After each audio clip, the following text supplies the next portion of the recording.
Well, a very good morning on Saturday, 3rd of June 23. It's a beautiful morning. I mean, it's one of these days that you could be absolutely anywhere, but I decided it's best to be in home turf. I'm going for a little forage about and, pick up some, take images of some the wildflowers and identify them. There's a rather irritating light aircraft somewhere in the sky, which I mentioned last weekend in detail, which can spoil the ambience of a peaceful morning. But the sky today is, although it may not be picked up very well on this camera. Let me shut out that bloody plane. The sky is very much like it was in Lagada. And I was up here yesterday and I decided just to pop out because it's a quiet place to park up, not much disturbance really, and I'll have a decent wander about and just to please myself. I've got a flask of lemon balm tea with me, so very refreshing. And I'm thinking the probably one of the fine memories of my trip to Egypt is that cab journey out into the Arabian desert.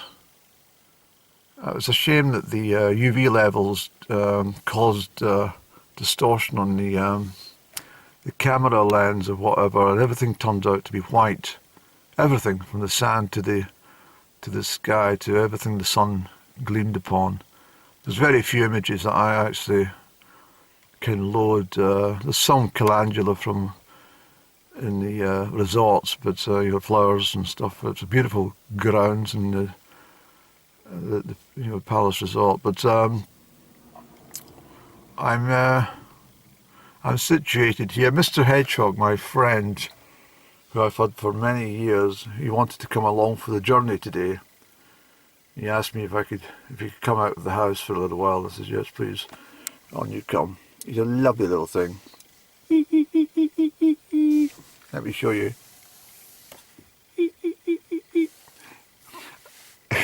He likes that just before I go to my bed. I go around and speak to all my ornaments. Not them all, but I have several, including Mr. Flump that I say goodnight to, and the angel and all the rest of it. I was up 6:15 this morning. I was in my bed fairly sharpish last night because I was extremely tired. There was so much I've been doing. But I didn't see the point of trying to further the evening at dusk, although it was quite light even at that time when I retired for the evening. But I do enjoy getting up early in the summer months. It's spring and summer. It's lovely, unless it's a rather inclement day, of course. But the best part of the day is the morning, and I certainly was out early with my coffee. I watered my plants and chatted to a few of them. The aloe vera was not doing so well on the windowsill. It was just too strong a sunshine for them, so I've put them into a shaded corner. They'll come away all right, and they'll turn green eventually. One thing about aloe vera, they don't like being transplanted. They just detest any disturbance. But the original plant is still very green on my kitchen windowsill. And then a pigeon came down for a drink of water.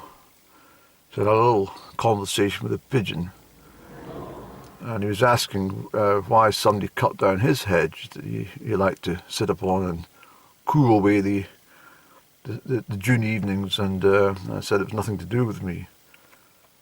He says he was rather fraught about the situation, so he's taken to my Lilandi hedging, where he sits above my house, and it's very peaceful. In the evening when he's talking to himself. It's lovely to listen to. I must get a recording for you. But I was saying that in the Arabian desert, one of the most vivid memories I have, of course, was that road to Sudan, which was everlasting. And when we stopped up, all those wild dogs. And I saw somebody walking. I said to the driver, I says, there's somebody walking and hitchhiking, I think. He says, don't worry, somebody will stop for him. I said, does he know the dogs are there? He says, no, probably not, but somebody will stop because they'll realise there's a pack of dogs roaming. But these dogs look very menacing. I might put an image up of them, or perhaps I'll load a very single, quick load in regards to that dog encounter. I'm quite sure there could be a rabbit. But a different scene across the skyline. I'm rather hoping, did I mention already, I've got dementia. The battery power, I forgot to switch on the power again. I'm getting rather forgetful, my lighter years. I think it's the effects of that droning white aircraft that's caused me mental issues. There he is up there. There's a contender from that airfield that I keep on talking about. That's what it is. Bloody pest. But as long as it keeps over this way, it doesn't come over my neck of the wood, I'm fine. Sorry about putting that in the view. So what we'll do is, I've got some packaging for collecting any stuff, but let's go and have a look, and we'll do some identification of where I was yesterday. I was just sitting here when I talked about the little yellow plant here called bird's foot trefoil, and I mentioned why the plants are yellow. It's to make sure the bees don't spend an awful lot of time searching for colourful flowers, as this want to, in the early spring when they're desperate for nectar. And incidentally, those bees in my bird box are doing very well. They're rather busy now, actually, very busy. And as previously mentioned yesterday, this is Angelica. It's a very lovely plant. And of course the, I don't need to mention it again, that's the ribwort.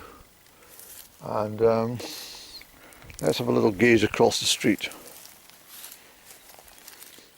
I do hope my camera lasts a little while.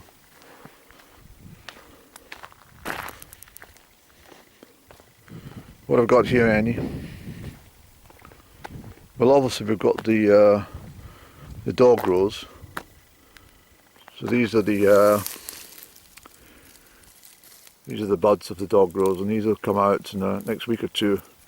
Very pink, very beautiful, absolutely gorgeous actually. And what else have we got, Annie?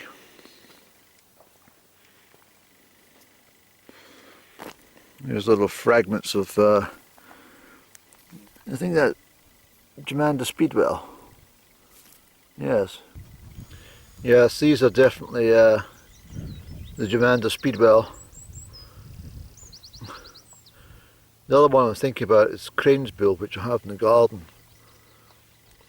sitting very prettily alongside the gorgeous buttercup.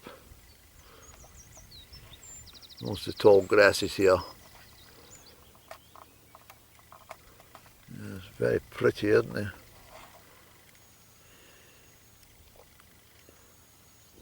Very dainty, aren't they? They're only the size of about someone's pinky nail. Not even that.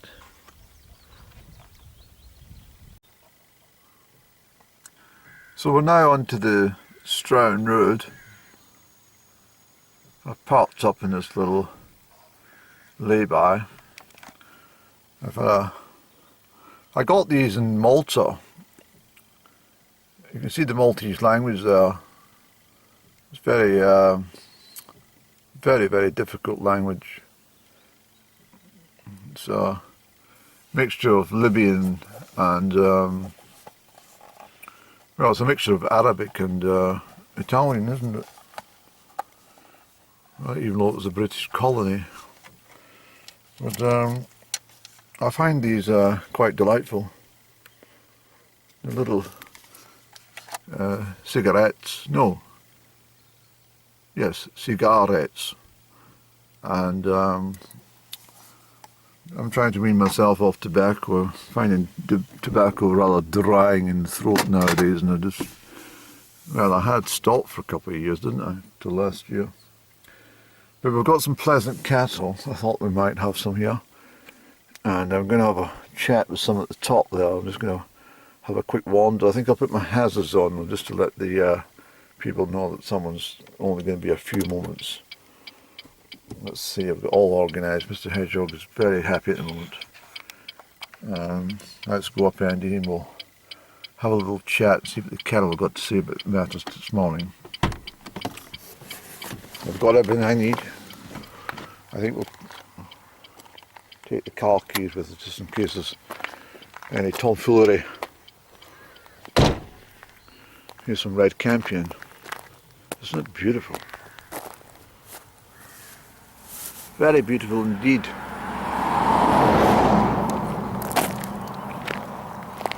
As previously mentioned, there's a lot of Angelica here and cleavers.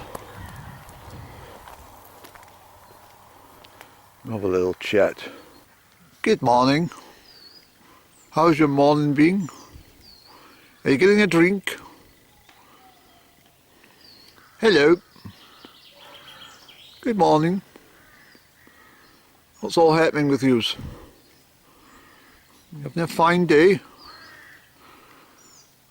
No, not very chatty cattle. I was hoping for better conversation, please. Don't be so frigid, you. Hello, Gertrude. Jemima. And Hilary. Good morning to you. What time were you up at? Oh really? Oh well. It was a bit earlier than I was. Yeah, it's very pleasant cattle. I do like them. Nothing better than seeing cattle just grazing in the meadow on a sunny day with the crows all chatting to each other in the background. Anyway, they're not very chatty, this lot, so maybe try and find a bull or something. Try and get some conversation from the bull. See what they're going to say about matters. I do love the Stroud Road, it's very quaint. I do. Very unchanged as well. I must say it's been like this since I was a child.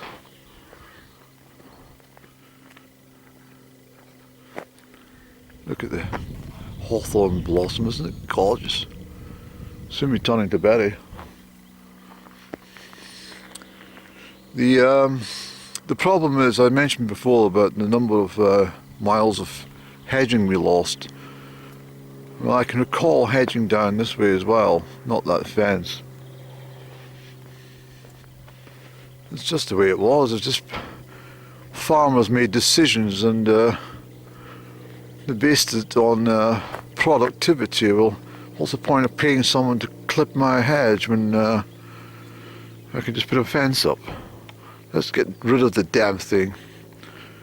But what about all the birds that nest in the hedging? What about all the insects that feed upon the blossoms and the little mice that stay under the ground inside the hedge over the winter, and little hedgehogs and stuff like that? Yeah, forget about them. That's what the farmer probably said. Do you know that these arable fields here, if they didn't touch them at all for 5 or 10 years, it would all return just to a floral carpet of flowers everywhere.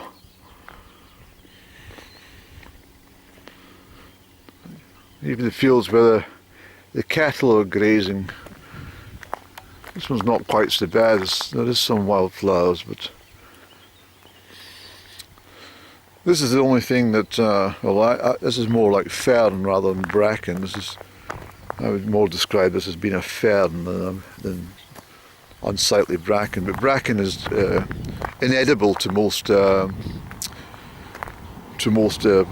livestock and wild animals. This is the thistle. Comes out a gorgeous purple flower, and of course the seed heads of the thistle make a great housing for little voles and mice. They snatch at it and take it under the little houses and insulate their homes with the thistle seed heads. I'm glad you came out to see me. You're very nice. Fabulous, really are. Look at this lovely thing. Okay, let's go down a bit, Andy, and we'll have a little dander around down that way.